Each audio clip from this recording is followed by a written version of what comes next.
Okay, so assalamu alaikum. In this video, we'll take a look at the bladder cancer. उससे related जो important pathogenesis के points हैं, morphology के points हैं और ट्रीटमेंट के पॉइंट्स हैं वो देखेंगे, ठीक है। तो हम इसको मीडियम रॉबिन से शुरू कर रहे हैं, बट लेटर ऑन हम इसको और रिव्यू करेंगे from Pathoma. Okay, let's start. Okay, तो ब्लैडर कैंसर है, ये approximately 5% of cancers of the lower urinary tract में होता है और इसमें 3% कैंसर डेथ्स हो सकते हैं इन द यूएस, ठीक है। अब इसमें 3 इंपॉर्टेंट टाइप्स होती हैं ब्लैडर कैंसर की। होता है यूरोथेलियल कार्सिनोमा या transitional cell carcinoma. Second one is the squamous cell carcinoma and third class is the adenocarcinoma. As an name indicate, जो यूरोथेलियल कार्सिनोमा है वो ट्रांजिशनल एपिथेलियम से अराइज कर रहा हो। जो स्क्वेमस सेल कार्सिनोमा है वो स्क्वेमस मेटाप्लेजिया होगा ब्लैडर में, उससे अराइज करेगा। और जो एडेनोकार्सिनोमा है वो ब्लैडर के ग्लैंड्स से अराइज करेगा, ठीक है। अच्छा, ये बात होगी। देन हम ये देखेंगे कि किन में इनका रिस्क ज़्यादा होता है। तो हम ये देखते हैं कि bladder carcinoma mostly industrialised areas में ज़्यादा होता है, क्योंकि इसका इन्वायरमेंटल एस्पेक्ट बहुत इंपॉर्टेंट है। बहुत सारे इन्वायरमेंटल फैक्टर्स हैं जो कि रिजल्ट करते हैं इन द यूरोथेलियल कार्सिनोमा। और इसमें मोस्ट इम्पॉर्टेंट कुछ इंडस्ट्रियल डाइज आ जाती हैं, इंडस्ट्रियल केमिकल्स आ जाते हैं। इसके अलावा हम इसको रूरल एरियाज़ में कम देखते हैं और अर्बन एरियाज़ में ज़्यादा देखते हैं, ठीक है। और सेकेंडली, अगर स्क्वेमस सेल कार्सिनोमा की बात की जाए ऑफ द ब्लैडर, तो इसमें हम ये देखते हैं कि an important risk factor is an existing infection with schistosoma haematobium, ठीक है। जो सिस्टोसोमाइसिस होता है जिन एरियाज़ में, लाइक इजिप्ट में सिस्टोसोमाइसिस के केसेस आते हैं, तो urinary schistosomiasis is an important risk factor for squamous cell carcinoma of the bladder. तो ये हमने बात माइंड में रखनी है, ठीक है। और जो एडेनोकार्सिनोमा है ब्लैडर का, that is associated with intestinal metaplasia. अगर इंटेस्टाइनल मेटाप्लेजिया हो जाए with in the bladder, like intestine के ग्लैंड्स हमें ब्लैडर में मिलना शुरू हो जाए, तो उससे भी एडेनोकार्सिनोमा के राइज करने का चांस बढ़ जाता है। अब इसके पैथोजेनेसिस देखते हैं। तो बस जेनेसिस में यही है कि कुछ इंपॉर्टेंट रिस्क फैक्टर्स हैं इसके लिए, like cigarette smoking important risk factor है। कुछ ऑक्यूपेशनल कार्सिनोजेंस हैं, और इंपॉर्टेंट कार्सिनोजेंस में हमारे पास नेफ्थेलामीन डाइज आती हैं, एजोडाइज आती हैं, ये इंपॉर्टेंट हैं। इसके अलावा कीमोथेरेपी की जो ड्रग्स होती हैं, लाइक साइक्लोफॉस्फामाइड है, या अगर रेडिएशन थेरेपी की है उसकी वजह से, तो cigarette smoking, industrial carcinogens, prior cyclophosphamide therapy या रेडियोथेरेपी इंपॉर्टेंट रिस्क फैक्टर है for bladder carcinoma to develop. Family history भी इंपॉर्टेंट है इसमें, और हम ये देखते हैं कि अगर फैमिली हिस्ट्री पॉजिटिव हो तो ज़्यादा इसके चांसेस बढ़ जाते हैं। स्क्वेमस सेल कार्सिनोमा, इसकी रिलेशन है टू सिस्टोसोमा हेमाटोबियम इन्फेक्शंस, ठीक है। और हमें इजिप्ट के एरिया में ज़्यादा ये मिलती हैं। और ये हम ये देखते हैं कि जब इन्फेक्शन हुई होती है सिस्टोसोमा से, तो क्रोनिक इन्फ्लेमेशन रहती है ना उस एरिया में, क्योंकि वो इन्फेक्टेड एरिया है।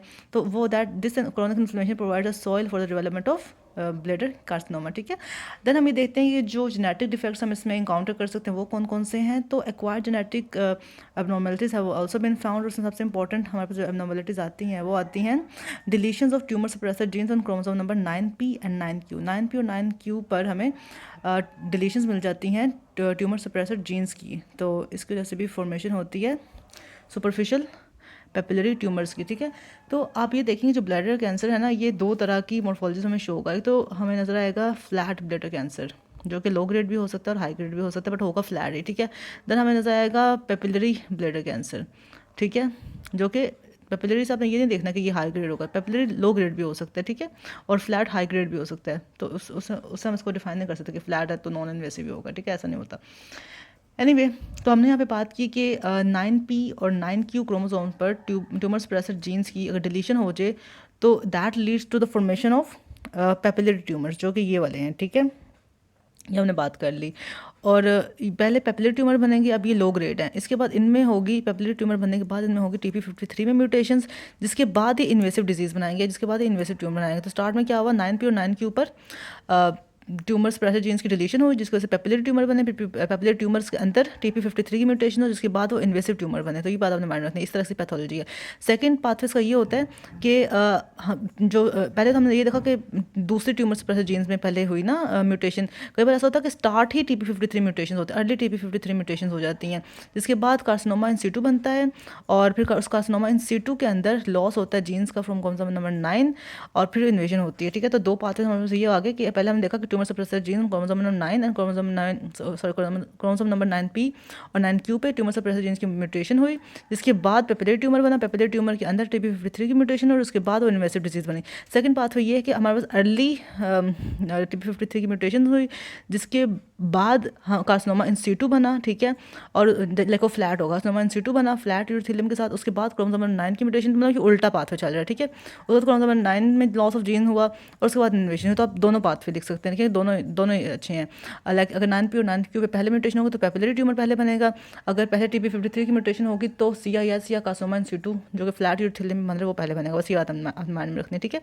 इसके अलावा कुछ एडिशनल जेनेटिक अल्टरेशंस भी आती हैं सुपरफिशियल ट्यूमर्स में, या कि सुपरफिशियल ट्यूमर्स है ना।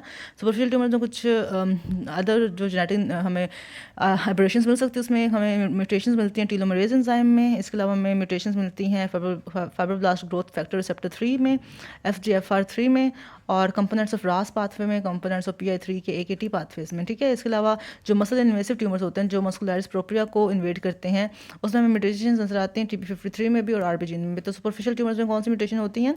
टीलोमरेज में होती हैं, फाइब्रोब्लास्ट ग्रोथ फैक्टर रिसेप्टर 3 में होती हैं, और PI3 AKT पाथवे में, PI3 की और AKT पाथवे में होती है। जबकि जो ट्यूमर इन्वेसिव होता है ट्यूमर जो मसल इन्वेसिव ट्यूमर होता है उसमें हमें RB जीन में और P53 में म्यूटेशन नजर आती है। ये बात हो गई। अच्छा, दैन हम इसकी मॉर्फोलॉजी देखते हैं। हम इसको ना based upon its cytological atypia और cytological features and based upon its architecture हम डिवाइड करते हैं यूरोथेलियल कार्सिनोमा को इनटू 4 मेन ग्रेड्स, ठीक है। और बस यही है कि एक तो बात अपने माइंड में रखनी है कि हमारे पास 2 इंपॉर्टेंट प्रीकर्सर लीशंस है ना ब्लैडर कार्सिनोमा की या यूरोथेलियल कार्सिनोमा की। उसमें एक तो आ जाती है नॉन इन्वेसिव पेपिलरी ट्यूमर जो हम ऊपर डिस्कस करके आए हैं ना, नॉन इन्वेसिव पेपिलरी ट्यूमर। मतलब नॉन इन्वेसिव को इसलिए नाम यूज़ कर रहे हैं क्योंकि अभी ये प्रिकर्सर है, अभी ये इटसेल्फ ट्यूमर नहीं है, ठीक है। अभी ये इटसेल्फ मैलिग्नेंट नहीं है, अभी इटसेल्फ ये इन्वेसिव नहीं है, तो it is non invasive papillary tumour. एक तो ये प्रिकर्सर लीजन है। Second precursor lesion is carcinoma in situ, ठीक है। Carcinoma in situ and non invasive papillary tumour, ये 2 प्रिकर्सर लीजन है यूरोथेलियल कार्सिनोमा की, ठीक है। ये बात होगी। देन हम ये देखते हैं कि जो प्रोग्नोस्टिक फैक्टर है जो बताएगा कि प्रोग्नोसिस कैसा होगा किसी भी ट्यूमर का, वो हम ये देखते हैं कि वो उसका ग्रेड क्या है, ठीक है। और उसका हम ग्रेड देखते हैं on the basis of its architecture and it's cytological features, ठीक है। आर्किटेक्चर की बेस पर, साइटोलॉजिकल फीचर्स की बेस पे हम उसको 4 ग्रेड्स में डिवाइड करते हैं, grade 1, grade 2, grade 3 and grade 4। Grade 4 में आ जाता है पेपिलोमा, ठीक है, तो बना भी हुआ है, दिस इज़ ग्रेड 1, ठीक है। ये पेपिलोमा है, ठीक है। और हम देखा था कि ये 9p 9q में म्यूटेशंस होंगी और फिर ये पेपिलोमा बन जाएगा, ठीक है। तो ये बात होगी। सेकंड ग्रेड में आ जाता है papillary urothelial neoplasm of low malignant potential, जिसको हम PUN LMP भी कहते हैं। PUN LMP में आता है papillary urothelial neoplasm of low malignant potential, मतलब कभी भी मैलिग्नेंट है नहीं, अभी यूरोथेलियल पेपिलरी यूरोथेलियल न्यूप्लाज्म भी है लेकिन इसमें पोटेंशियल है that it can go malignant, तो उसमें लो मैलिग्नेंट पोटेंशियल है, ठीक है। थर्ड ग्रेड में आता है low grade papillary urothelial carcinoma, अब इसमें वो मैलिग्नेंट हो चुका है, ठीक है। अब यहाँ पे लेकिन वो लो ग्रेड है, low grade malignant urothelial neoplasm, ठीक है, या low grade papillary urothelial carcinoma, ठीक है। लो ग्रेड जिसको हम LUGC भी कहते हैं, लो ग्रेड यूरोथेलियल कार्सिनोमा, और फिर HGUC, ठीक है, जो होता है हाई ग्रेड यूरोथेलियल कार्सिनोमा या high grade papillary urothelial carcinoma. तो होंगे सारे पेपिलरी ही, ठीक है। ग्रेड 1 2 3 4, 1 पेपिलोमा आ गया, 2 में papillary urothelial neoplasm of low malignant potential आ गया, 3 में आ गया हमारे पास लो ग्रेड यूरोथेलियल कार्सिनोमा, और 4 में आ गया हाई ग्रेड यूरोथेलियल कार्सिनोमा। ये इसके ग्रेड्स आ गए, ये ग्रेड्स इंपॉर्टेंट है, ये पता होना चाहिए आपको, ठीक है। अच्छा, देन हम कहते हैं कि एक्सोफिटिक ग्रोथ पैटर्न भी हो सकता है इसका, और जैसे इन्फिल्ट्रेटिव ग्रोथ पैटर्न भी हो सकता है। तो जो एक्सोफिटिक जो ग्रोथ पैटर्न है ना, they should be distinguish from inverted urothelial papilloma. एक टर्म यूज होती है इन्वर्टेड यूरोथेलियल पेपिलोमा, जो कि इंटायरली बिनाइन है, ये कार्सिनोमा नहीं है ब्लैडर का, बट हमने इसको डिफरेंशिएट करना है इससे, ठीक है। फिर कार्सिनोमा इन सिटू की अगर बात की जाए, कार्सिनोमा इन सिटू हम तब इसको कहेंगे, प्रिकर्सर लीजन को हम कार्सिनोमा इन सिटू तब कहेंगे when there is presence of overtly malignant appearing cells in a flat urothelium. Urothelium तो हमारे पास फ्लैट है इस तरह का, लेकिन उसके अंदर मैलिग्नेंट अपीयरिंग ओवर्ट सेल्स पड़े हुए हैं, तो ये हमारे पास कार्सिनोमा इन सिटू है, ठीक है। अच्छा, ये बात होगी। अच्छा, तो हम ये कहते हैं कि जैसे high grade papillary urothelium carcinoma होता है, वैसे ही जो कार्सिनोमा इन सिटू है, दोनों के पास जो सेल्स हैं उनमें अनकोहेसिवनेस है, सेल्स कोहेसिव नहीं है एक दूसरे के साथ, लैक ऑफ कोहेसिवनेस है, जिस वजह से जो ट्यूमर सेल्स है they get shed into the urine where they can be detected on cytology.